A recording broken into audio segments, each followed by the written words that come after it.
Okay, now this is kind of scary, isn't it? But I wanted to show you the blender on a real face. And this is me with just my moisturizer, absolutely nothing on.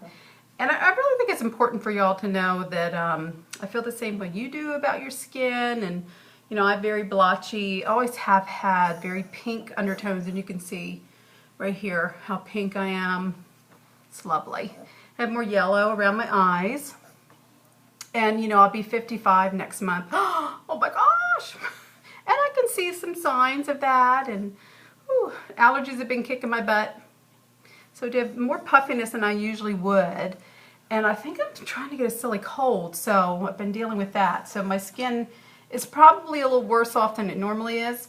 So what I'm doing today for our little tutorial, I was going to go Facebook Live, but I'm using my iPad and it doesn't have as good a server on it because it's a little older. So I want to show you the products I'm using today. I'm going to use a blend of 300 medium coverage because it has a little bit of yellow to counteract my pinkness. And then the, that's the wrong one. Sorry. It's behind the iPad. So if I knock you over, I apologize. I thought that was the right one. Okay, here we go. And this is 300 in medium coverage. So you can probably, I'm trying to tilt it so you can see it. There we go. It's backwards to you, but I know y'all get good at this. And then beige 3. So the purple stripe here, this is for all skin types. That's actually normal to combination oily, not dry. But this one here, you see the purple stripe? That means it is for combination to oily skin. This will actually absorb oil through the day, and it has age-fighting property in it. This one is kind of our original, been around for a long time, medium coverage. If you put on a couple layers, you'll get a fuller coverage with it, but it does absorb oil. So it's normal to oily. And it, like I said, it's got that little bit of yellow. Anything with a 0 end of it, if it's the 100 series, it's got a little bit more of a yellow undertone. I used to use 304 in the medium coverage, but that's where this came in. So I like the age-fighting property of the time-wise, so that's why I combine these two. Counteract pinkness with the yellow, and then this one gives me the age-fighting property and the pink undertone that I need. That was a lot to say, wasn't it? So I always start with when I want to really extend the wear of my foundation. And I think this is a must for those of you that maybe work full-time or don't want to touch up with powder or just want a real smooth application to your foundation is the primer, foundation primer. You can tell I really like mine. I need a new one soon. This is about what you need for your whole face and throat. You want to activate this by rubbing it together. Just kind of get an even distribution. And I just do the 5 dots. 1, 2, 3, 4, 5. And I do what's left on my fingertips, I do my neck. And I think it's important so you get a more even look to your skin to do it all over. And just always up and out. Around the nose, you can't go up too well, so you have to go kind of down there. And then out on the forehead, making sure that you're paying attention to get it as... I kind of go in my brows a little bit. Sorry, I got a hair. Because it helps with eyebrow application. I did just color my hair. I haven't put my highlights back in yet. But man, I tell ya, coloring the hair, that's a whole nother tutorial. Sorry. But I do get it in there because I think it really does help with the brow application. Making sure you're pushing it right into the hairline, because that really does make a difference in it looking more natural. Okay, and then whatever's left on my hands, if it's not makeup, I always rub on the back of my hands. The primer, foundation primer, has an SPF of 15. So for me, I'm a little sensitive to sunscreens because I'm very oily and blemish prone. So that does make a difference for me.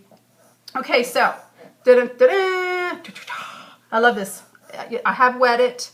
So you just submerge it in water, squeeze out the excess, and then what I do is, I've already done this to get it ready, is I spray a very even coat, not too much, of our finishing spray. This will really help your makeup stay on. I love our finishing spray, but when I spray it onto my skin, it gives me too much of a glow, and I already have a shine, and it just feels too heavy on my skin type. So this has been working better for me. So I have it in there already. And what you want to do is you want to use the back of your hand. So you're going to get the amount of product that you need for your application. So I'm blending, so I need about, I'll show you, that much. Can you see it? Because I'm going down my neck as well. So if you feel like that's a lot for you, it might be, but for me it's not. And then I'm gonna take my blender and I'm just kind of mixing that together. If y'all can see that. Let me back up. It's making it too bright. So there you go. That's what you get. And then I'm gonna do the five dots, and then the 6 would be going across my neck. I always start up. I'm gonna use my mirror because the mirroring in here, doesn't that look really yellow? It's not really that yellow. Let me back up so you can see. It's got a little yellow base because, again, remember what I'm doing is I'm kind of covering up this pinkness, and you're gonna see it's amazing what adding this little bit of yellow does for my skin. Now, once you get it kind of moved around, you're gonna use the bottom of the blender because it's got the bigger area to work with, and it's easier to blend it faster because we don't want this to add time to your beauty routine. We want it to be easy and fast for you, and that it goes on so well. And I'm telling you, I've used far less sheer powder because I'm usually touching up my makeup in the middle of the day to get rid of my shine in my T-zone. So this has really been a godsend for me, using the finishing spray in there. I mean, is this amazing already how much pink it's gotten rid of in my skin? I should do a before and after shot. I don't even think about that. Maybe I'll take a screenshot. Hopefully I was still enough to do that. I just think it's incredible the difference it makes in my skin because I am so pink. You know, people sometimes they'll come up to me if they feel really comfortable with me, and they'll say, "Oh my gosh, Karen, did you get too much sun?" I'm like, "No," and when I don't take the time to kind of go down my chest because they think this is sunburn. I'm like, "No, touch me, I'm very cool." I'm cool, man. I have a sports bra on, so I anticipated doing this with y'all. But I should have wore a lower collar, huh? That wasn't smart. So what I'll do is I just kind of blend this. It's not my goal to go down too far because I take my I take my mineral powder foundation, and that's my finishing touch because it, to me, is just the best because it's non-transferable, and I love, love, love our powder. It's fantastic. And you know, I just realized I'm about out of my powder, so I should have refilled before I did this. But I think I'll have enough. Here's a little trick for you. You know, I love sharing my tips. Take your lid off, your sifting lid, because you can't get that to come out through these little holes. It kind of sticks and has static. So you'll see that there's a little lip around it. And usually I can just get it to lift with my fingernail, but you could use any kind of object just to kind of to lift off because it comes off very easily.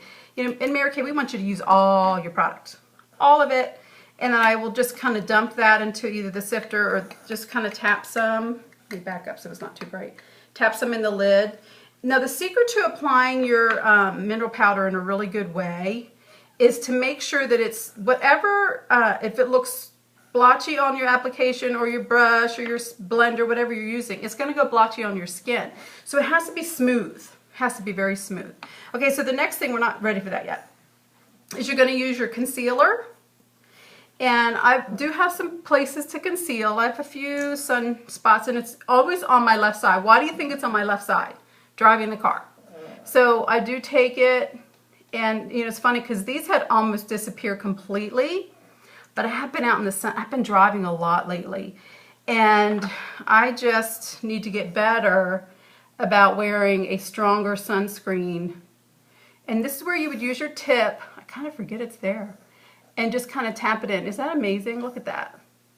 Love this. Our concealer is the bomb. And then I use it. You can see I have more sun damage on this side of my neck than I do the other side. So I'll just kind of tap it across, and it kind of helps blend in. I have, and again, I'm getting a little older, so I kind of take this to kind of help soften that line I have. And one of the things that I've been starting to use, I didn't put it on today and I should have, is our deep wrinkle filler. I might have to do a tutorial on that because when I take the time, like I use it when I'm going, you know, out for the purpose of Mary Kay and promoting my product. But today I'm just running to the store. So I thought this would be a fun thing to do before. And I see one there. And then I have one side of my face. I'm going to show you my flaws. You see how this side is more arched than this side? And I have more prominent brow here, which adds a shadow right there. So I usually put a little bit there, and then I have kind of more of a inset here. So wherever you want to kind of brighten your face, that's what you would do with the concealer. And then I'm just going to take this, and whatever's left on it, I use to kind of highlight my nose and then above my eyebrows. You don't really usually, I mean, for everyday highlighting, I'm not going to go crazy, but I want to use it to kind of, you know, let it do its job. I mean, and the blender is so soft. You can be as, you can see it blended it right in. Isn't that crazy how that worked? And then just kind of tap this. Light colors bring out and dark colors push in. So I need just a hair more. I see another one here. And this, I don't know if you've tried our new concealer, but it is waterproof and smudge proof. Once you put it on, gang, it doesn't go anywhere. And I love that part. So I think that the lighting is so bright. I should back up so y'all can see it. It looks like it's really yellow, but it's not. The color actually is really, really good. It's the lighting in my bath. Oh, I forgot about that one. It's the lighting in my bathroom. So I'll move the pad in a second.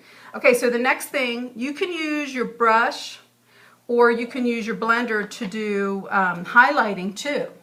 Excuse me, contouring too. That's really your choice. So if you contour with powder though, you can't, this is the first time I'm trying this, so I'm gonna try using my bronzer with the tip. I've not done this before, so we're gonna learn together.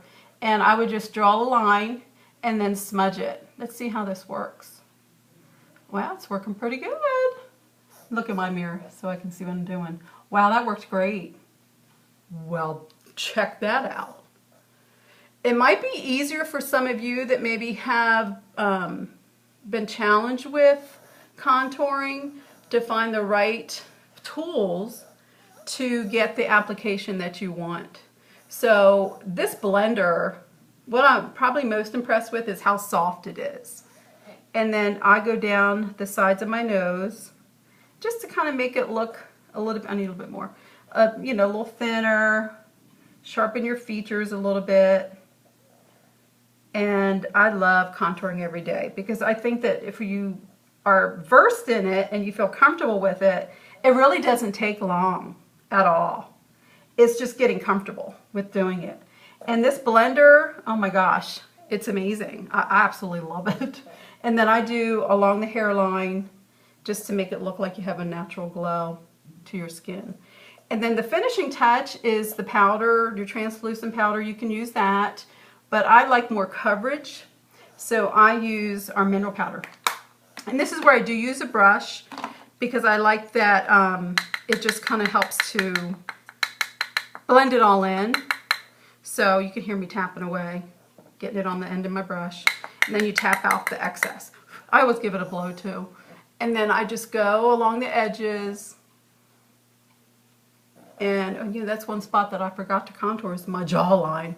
But because I'm just going to, like I said, I'm starting to get a little cold. So I'm going to get some zinc lodges to, for my throat. Like an airborne kind of thing. And I do go down my neck. You'll see that it softens that pinkness that I have in my skin. Do you see what's happening already? It's so fantastic. And it's just softening everything.